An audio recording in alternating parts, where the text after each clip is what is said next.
भाजप नेते समरजित घाटगे यांना राष्ट्रवादी एसपीची ऑफर असल्याची माहिती आहे। कागल मतदारसंघातून घाटगेंना उमेदवारीची ऑफर राष्ट्रवादी शरदचंद्र पवार पक्षाने दिल्याची माहिती सूत्रांनी लोकशाही मराठीला दिली आहे। हसन मुश्रीफ यांच्या विरोधात घाटगेंना उभं राहण्याची रणनीती असल्याची माहिती आहे। तर कागलमध्ये मुश्रीफ घाटगे सामना होण्याची शक्यता वर्तवली जाते। आताची सगळ्यात मोठी आणि महत्त्वाची बातमी म्हणावी लागेल, विधानसभेची तयारी राष्ट्रवादी शरदचंद्र पवार पक्षाने केल्याचं पाहायला मिळत आहे। लोकसभेमध्ये राष्ट्रवादी शरदचंद्र पवार पक्षाचा स्ट्राईक रेट सगळ्यात जास्त राहिलेला आहे, 80% इतका स्ट्राईक रेट होता। आणि त्याच पद्धतीची रणनीती, ज्या पद्धतीची रणनीती लोकसभेमध्ये यशस्वी ठरलेली आहे, तीच आता विधानसभेसाठी सुद्धा वापरली जाण्याची शक्यता आहे। आणि त्या पार्श्वभूमीवर जे भाजपचे नेते आहेत समरजित घाटगे यांना राष्ट्रवादी शरदचंद्र पवार पक्षाने ऑफर दिल्याची माहिती सूत्रांनी लोकशाही मराठीला दिली आहे। आणि या ठिकाणी हसन मुश्रीफ जे अजित पवारांसोबत आहेत, अजित पवारांच्या राष्ट्रवादीमध्ये आणि सत्ताधारी आहेत, सध्या मंत्री आहेत, त्यांच्या विरोधामध्ये समरजित घाटगे यांना निवडणुकीच्या रिंगणामध्ये उतरवण्याचा प्लॅन असल्याची माहिती सूत्रांकडून मिळते।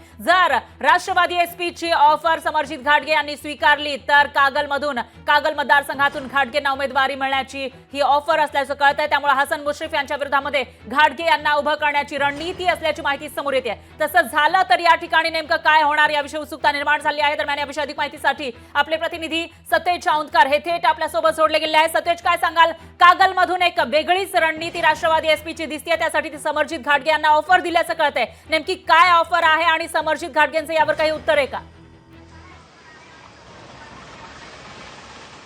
नक्कीच आपल्याला माहिती आहे की समरजित सिंह घाटगे जे आहेत ते भाजपचे नेते आहेत, माजी जे जिल्हाध्यक्ष राहिलेले आहेत, शिवाय देवेंद्र फडणवीस यांचे निकटवर्ती असं समजलं जातं।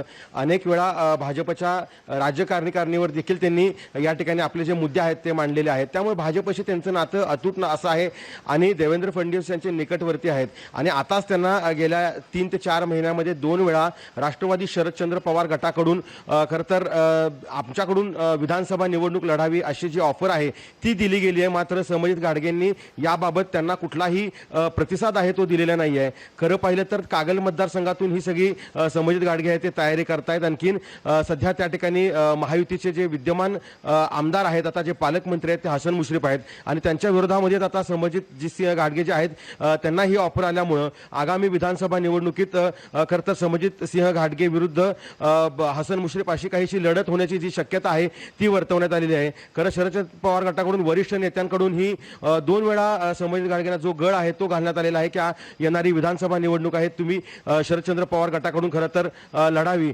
मात्र त्याला कुठलाही प्रतिसाद आहे तो समरजित घाटगेंनी दिले नाही। मात्र ही जर निवडणुकीची ऑफर समरजित घाटगेंनी जर स्वीकारली तर त्या कागल मतदारसंघामध्ये समरजित घाटगे विरुद्ध पालकमंत्री हसन मुश्रीफ असा जो सामना आहे तो खरं तर रंगणार आहे।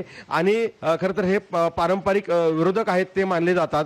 त्यामुळे या सगळ्या लढतीकडे खरं तर समरजित घाटगे काय निर्णय घेतात हे पाहणं महत्त्वाचं ठरणार आहे। फराळ, निश्चितच सतेज, आता समरजित घाटगेंची भूमिका नेमकी काय असेल, ते राष्ट्रवादी एसपीची ही ऑफर स्वीकारणार का आणि त्यानंतरचं चित्र काय असेल याविषयी उत्सुकता निर्माण झाली आहे। त्यामुळे याविषयीचे अपडेट आपण घेत राहूया। दरम्यान धन्यवाद तुम्ही दिलेल्या या सविस्तर माहितीसाठी। लोकशाही मराठी ऐका, पहा, जागरूक रहा।